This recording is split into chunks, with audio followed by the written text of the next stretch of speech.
बुनियादी बात यह है कि आप अलैहिस्सलातु वस्सलाम के सारे मौजज़ात अपनी मिसाल आप हैं। किसी एक भी मौजज़े की गहराई और वुसाअत बयान करना ये वुसाअत बशर से बाहर है। दीगर अंबिया किराम अलैहिमुस्सलाम को भी जो मौजज़ात नसीब हुए उनके साथ भी आप अलैहिस्सलातु वस्सलाम के मौजज़ात का तक़ाबुल नहीं किया जा सकता। लेकिन मौजज़ात मुस्तफ़ा सल्लल्लाहु ताला अलैहि वाला आलिहि वसल्लम में से दो मौजज़े ऐसे हैं कि बड़े बड़े दाना, बड़े बड़े दानिश्वर, अक्लो खिरद की गुत्थियाँ सुलझाने वाले लोग यहाँ आकर वो बेबस हो गए। ये दो मौजज़े ऐसे मुहय्यरुल उक़ूल मौजज़े हैं, अक़लों को हैरान करने वाले कमालात हैं कि बशर की अक़ल के अंदर इतनी रसाई नहीं है कि वो इन मौजज़ात की हकीकत का इदराक कर सके। नंबर एक कुरान मजीद, नंबर दो मेराज शरीफ। अल्लाह रब्बुल इज़्ज़त ने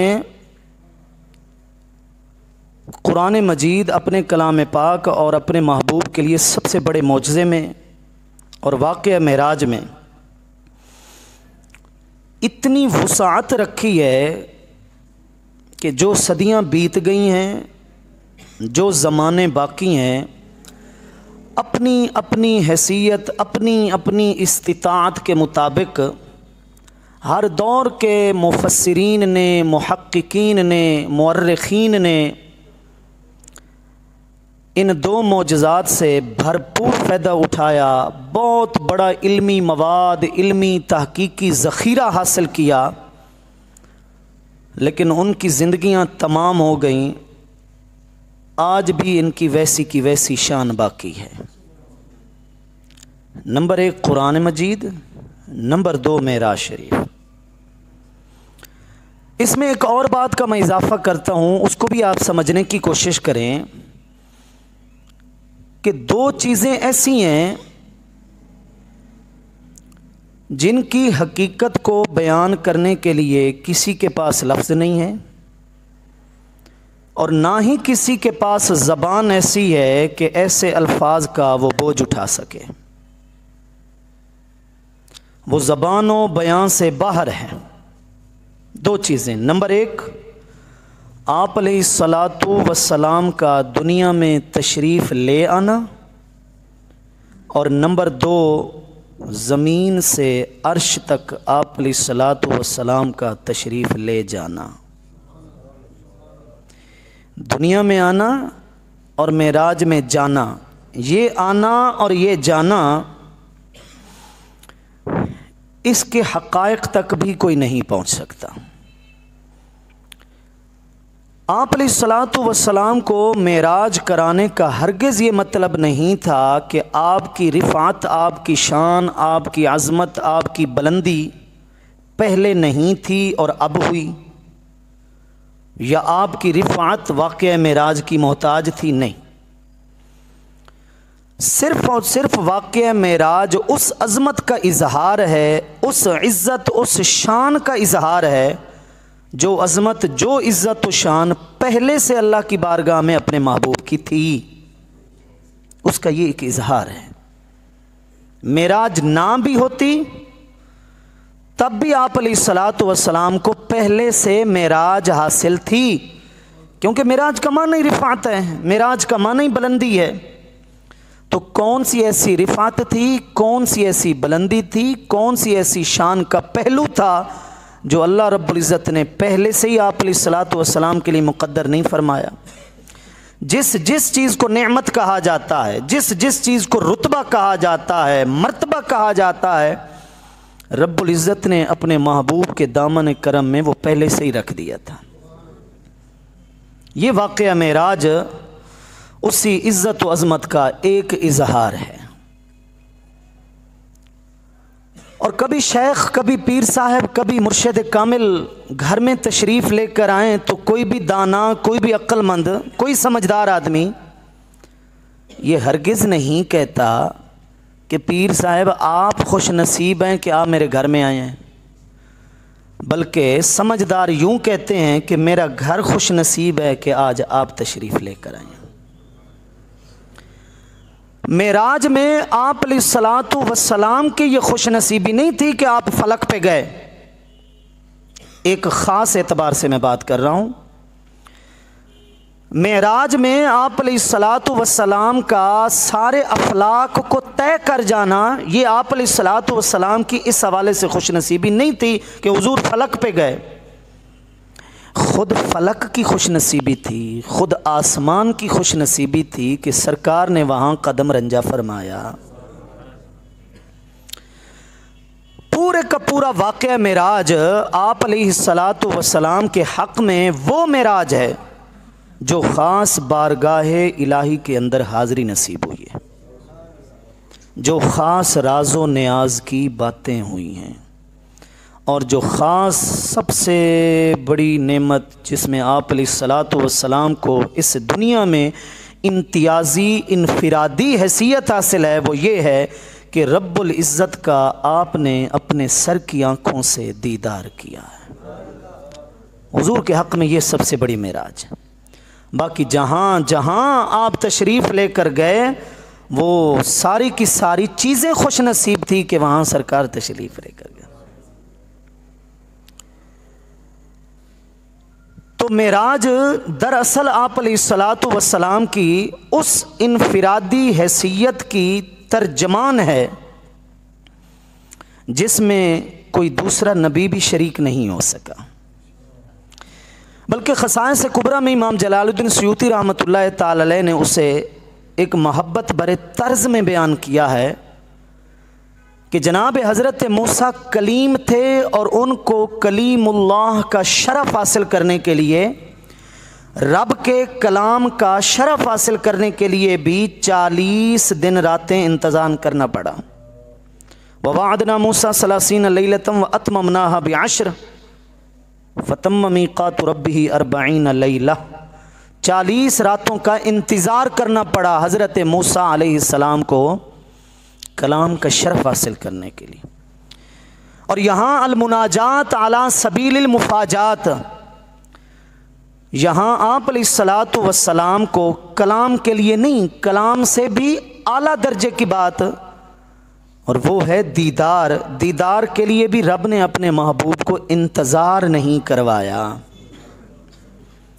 कहा जाए कि आपको खुशी मिलने वाली है, मैं बहुत जल्द आपको सरप्राइज़ दूंगा, ये कहा जाए अगर हम एक दूसरे से कहें, और फिर वो तवील इंतज़ार करवाया जाए, तो ये भी एक मशक्क़त है। अरबी में कहते हैं अल इंतज़ारु अशद्दु मिनल क़त्ल। कत्ल में इतनी तकलीफ़ नहीं होती जितनी तकलीफ़ किसी के इंतज़ार में होती है।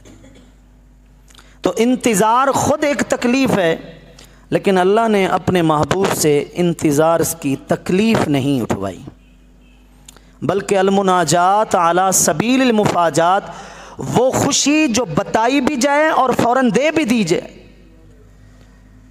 वो आला मकाम जिसका इजहार भी किया जाए और फिर उस पर फायज़ भी कर दिया जाए, जो मसरत का लम्हा वो होता है, ऐसा मसरत का लम्हा कोई और नहीं होता। जो खुशी की कैफियत ऐसी हालत में होती है, वो खुशी की कैफियत इंतज़ार वाली हालत में नहीं होती। हाँ, ये ज़रूर है कि ये लम्हे जो आप अलैहिस्सलातु वस्सलाम की ज़िंदगी के गुज़र रहे थे, शरीक हयात और हकीकी मानों में शरीक हयात, इस्लाम के साथ सबसे ज़्यादा माली ताआमुन करने वाली ख़ातून, पहली उम्मुल मोमिनीन ज़ौजा रसूल हज़रत खदीजा रदी अल्लाह ताला अन्हा का विसाल, और फिर बहुत बड़े मेहरबान दादा जनाब अब्दुल मुत्तलिब के विसाल के बाद बड़े मुशफ़िक़ चचा जान जनाब अबू तालिब का विसाल, जिसे आमुल हुज़्न कह दिया गया कि ये साल ही गम का है कि पै दर पै लगातार आप अलैहिस्सलातु वस्सलाम पर आजमाइश उतर रही थी। एक ऐसे मौके पर दिल की राहत के लिए, दिल की खुशी के लिए, मसरत के लिए अल्लाह रब्बुल इज़्ज़त ने मेराज का इंतज़ाम कराया। और अब आप देखिए, गम के बाद जब खुशी भी ऐसी हो कि जन्नत की भी सैर कराई जाए, और सबसे बड़ी बात रब का भी दीदार हो, तो इससे बड़ी और खुशी क्या हो सकती है। तो ये इंतज़ाम किया अल्लाह रब्बुल इज़्ज़त ने कि महबूब का गम का जो बोझ है वो अब हल्का हो जाए, और इस आजमाइश को अल्लाह की रज़ा के लिए बर्दाश्त करने का कोई ना कोई इनाम मुकर्रर किया जाए। तो इसलिए आप अलैहिस्सलातु वस्सलाम को ये अजीम मौजज़ा नसीब हुआ। देखिए, हमारे यहाँ बड़े बड़े सयाह गुज़रे हैं, सैर व सियाहत करने वाले, जिन्होंने सफ़रनामे लिखे हैं, और उर्दू अदब के अंदर सफ़रनामा ख़ुद एक बहुत बड़ा मकाम रखता है। इस्लामी तारीख़ के अंदर एक बहुत बड़ा सफ़रनामा है, अरबी में उसका नाम है रिहला इब्न बतूता। मेरे पास मौजूद है रिहला इब्न बतूता, उर्दू तर्जमे, उर्दू ट्रांसलेशन के साथ अब वो किताब छप रही है, सफ़रनामा इब्न बतूता। ये इब्न बतूता मशहूर इस्लामी सयाह, मशहूर इस्लामी मुअर्रिख़ गुज़रा है। हमारे मुल्तान में भी आया था, मुल्तान के हालात भी लिखे हुए हैं। बड़ा मुस्तनद ज़ख़ीरा है, हर मुल्क की सकाफ़त, हर मुल्क का कल्चर, तौर तरीके इस सफ़रनामे के अंदर मौजूद हैं। तो बड़े बड़े अदीब हैं, बड़े बड़े राइटर हैं, बड़े बड़े मुसन्निफ़ हैं, जो किसी शहर में जाते हैं तो वहाँ फिर उस शहर के हालात लिखते हैं, कालम में वो हालात सामने लेकर आते हैं। सफ़रनामों के नाम से उनकी किताबें छपती हैं। वो सफ़र भी खुद करते हैं, सफ़रनामे भी खुद लिखते हैं। तवज्जो कीजिए कि सफ़र करने वाले सफ़र भी खुद करते हैं और सफ़रनामे खुद लिखते हैं। इस्लाम के अंदर एक सफ़र ऐसा है जो किया महबूब ने है और सफ़रनामा लिखा रब्बुल आलमीन ने है। सुब्हानल्लज़ी अस्रा बिअब्दिही लैलन मिनल मस्जिदिल हराम इलल मस्जिदिल अक़सा। फिर कुरान मजीद की 53 नंबर सूरह नजम की इब्तिदाई 18 आयात, वन नजमी इज़ा हवा मा दल्ल साहिबुकुम वमा गवा। ये वो एक इनफिरादीपन है कि सफ़र हुजूर कर रहे हैं और कुरान मजीद उस सफ़र का नक्शा खींच कर ता क़याम क़यामत हमेशा के लिए उसे कलाम इलाही होने का शरफ़ बख्श रहा है। तो आप अलैहिस्सलातु वस्सलाम की अज़मत, आप अलैहिस्सलातु वस्सलाम की इज़्ज़त और रिफ़ात वाक़या मेराज से समझने के लिए उसके बहुत सारे पहलू हैं, बहुत सारी जिहतें हैं। और जैसा कि मैंने अर्ज़ किया कि आप अलैहिस्सलातु वस्सलाम को मेराज कराना इसलिए नहीं था कि कोई कमी बाकी थी, कोई शान पहले नऊज़ुबिल्लाह कम थी, बहुत थी। अल्लाह ने पहले भी इतनी शान दी थी कि किसी को नहीं दी थी। आप ये बताएं, जब रब फरमा दे कि ईमान वालों का ईमान मैं तब कबूल करूँगा जब ए हबीब तुझे वो अपना हाकिम तस्लीम करेंगे, और तेरे रब की कसम ऐसा ही है, फला व रब्बिक ला युमिनून हत्ता युहक्किमूक फीमा शजरा बैनहुम। आप पढ़ते हैं, कुरान शुरू करते हैं अल्हम्दुलिल्लाहि रब्बिल आलमीन, वो रब है, और आगे अल आलमीन, तमाम जहानों का रब है वो।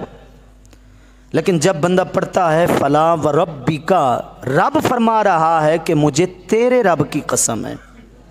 एक जगह फरमाता है मैं तमाम जहानों का रब हूँ, और एक जगह फरमाता है महबूब मैं तेरा रब हूँ। ये मेराज और बुलंदी नहीं है तो क्या है? कुछ देर के लिए, कुछ दिनों के लिए वही का नुज़ूल रुक गया तो कुफार मक्का तरह तरह के ताने देने लगे कि हाँ, जिसकी बातें किया करता था लगता है वो छोड़ गया है। अब तो नहीं कहता कि अल्लाह ने ये फरमाया है, अल्लाह ने ये फरमाया। तो वद्दुहा वल्लैलि इज़ा सजा मा वद्दअका रब्बुका वमा क़ला। रब ने फरमाया कि ए हबीब, ना तो तेरा रब तुझसे नाराज़ हुआ है, ना ही तेरे रब ने कभी तुझे छोड़ा है। ये मेराज नहीं है तो क्या है? ये बुलंदी नहीं है। और मोहब्बत के बाब में मैं बहुत बड़ी बात आपसे कहूँ, बहुत बड़ी बात, जिसका तर्जमा, जिसकी तशरीह, जिसका मफहूम मजबूरन बयान किया जाता है, वरना उस ज़ौक़ की गहराई नहीं कोई बयान कर सकता। और वो एक छोटे से जुमले के अंदर है, फ़इन्नका बिअयुनिना, फ़इन्नका बिअयुनिना, फ़इन्नका बिअयुनिना। इसका तर्जमा सुनिए और सोचिए कि क्या ये मेराज नहीं थी? रब फरमा रहा है, ए हबीब, तू हमारी आंखों के सामने रहता है, तू हमारी आंखों के सामने रहता है। ये तो पहले से हुजूर को मेराज हासिल थी, लेकिन ये मेराज सबसे बड़ा मौजज़ा दरअसल इसी रिफ़ात जो कुरान में बयान हुई है उसका एक अमली इजहार था कि गौर करने वालों गौर करते रहना कि मेरी बारगाह में एक हस्ती का ऐसा भी मकाम है जिस जैसा किसी और को मकाम हासिल नहीं हुआ। मेरे कुर्ब तक रसाई और मेरे कुर्ब की इंतहा एक ही हस्ती है जिसको इतनी नसीब हो सकती है, किसी और को भी नसीब नहीं हो सकती। और सबसे बढ़कर ये बात जाहिर फरमा दी कि मेरे दरमियान और तुम्हारे दरमियान सबसे बड़ा सहारा, सबसे बड़ा वास्ता अगर है तो वो मेरे महबूब की ज़ात है। तो जैसे मेरा महबूब ज़मीन से मेरी बारगाह, मेरे कुर्ब की इंतहाओं तक पहुँचा है, तुम भी उस हस्ती के नक्शे कदम पे चलकर मेरे कुर्ब को पा सकते हो। ये उस चीज़ का भी एक इज़हार था, वरना इसमें अक्ल के घोड़े दौड़ाने की ज़रूरत ही नहीं है कि ये कम वक्त में कैसा हुआ। हम सब जानते हैं कि हम औलाद हैं जनाब हज़रत आदम अलैहिस्सलाम की, और सब जानते हैं कि जनाब हज़रत आदम अलैहिस्सलाम को जन्नत से ज़मीन पर उतारा गया, अबुल बशर को भी उतारा गया, उम्मुल बशर हज़रत हव्वा सलामुल्लाहि अलैहा को भी उतारा गया। तो जो रब हमारे हकीकी माँ बाप को जन्नत से ज़मीन पर उतार सकता है, वो अपने महबूब को ज़मीन से जन्नत की तरफ बुला नहीं सकता। अगर जाना मुश्किल है तो आना भी मुश्किल है, और जब आना मुश्किल नहीं है तो फिर जाना क्यों मुश्किल है। इसलिए वाक़या मेराज को बस इसी हैसियत से समझिए कि ये वो अपने महबूब की रिफ़त का बयान था कि जो बयान का मोहताज ही नहीं, जिसको कोई बयान ही नहीं कर सकता। और हर एक ने अपने अपने दायरा फ़िक्र के मुताबिक इसको अपनी अपनी मोहब्बत के रंग में पेश किया है।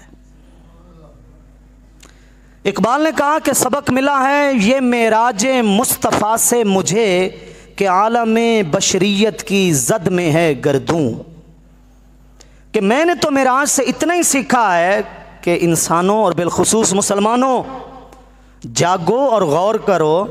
हुजूर की मेराज से पता ये चला है कि अफलाक भी तुमसे दूर नहीं है। अल्लाह जब चाहता है तो एक अजीम इंसान इन अफलाक से भी आगे जा सकता है। गैर मुस्लिमों ने भी यही सबक हासिल किया और वो चांद और मरीख की तरफ सफ़र कर गए, और हम वहीं के वहीं खड़े रह गए। वरना मेराज से तो जितना मुस्लिम साइंसदानों और मुस्लिम मुहक्किकीन ने ज़ख़ीरा उठाना था, इतना किसी और को क्या मजाल थी। क्यों कि इस्लाम भी हमारा, इस्लाम के मालिक और मेराज वाले ख़ुद भी हमारे। तो अगर हमने मेराज से अफलाक को नहीं तय किया और गैर मुस्लिमों ने समझ लिया कि अगर एक इंसान जा सकता है तो इसका मतलब है जाया जा सकता है। ये वही बात है कि परिंदों के उड़ने से हमने पतंग उड़ाना सीखी और अंग्रेज़ ने जहाज़ उड़ाना सीख लिया। जहाज़ किसकी शेप में होता है पता है ना आपको, किसकी शक्ल में होता है? परिंदे की शक्ल में होता है। दो पर उसके होते हैं। और उसने ये तसव्वुर और ये खाका कि अगर परिंदा उड़ सकता है तो कोई और भी चीज़ उड़ सकती है, उसने मनोवजनी लोहे को उड़ा के दिखा दिया है। बस ये भी दौरे हाजिर का बहुत बड़ा लम्हा है, फिक्रिया है कि कुरान है या साहिब कुरान है, कुरान से या साहिब कुरान के कमालात से दौरे हाजिर में कौन कितना हिस्सा ले रहा है, कौन कितना सीख रहा है और कौन रस्मों का शिकार है। तो मिराज का बयान सिर्फ बयान नहीं है, ये एक फ़लसफ़ा है, ये एक फ़िक्र है, ये एक सोच है, ये एक तहकीक है और सलाए आम है यारान नुक्तदा के लिए एक बहुत बड़ी सदा दी जा रही है, ऐलान किया जा रहा है कि आओ वाक़या मिराज को पढ़ो और अपने अपने हिस्से के मुताबिक अल्लाह की कैनात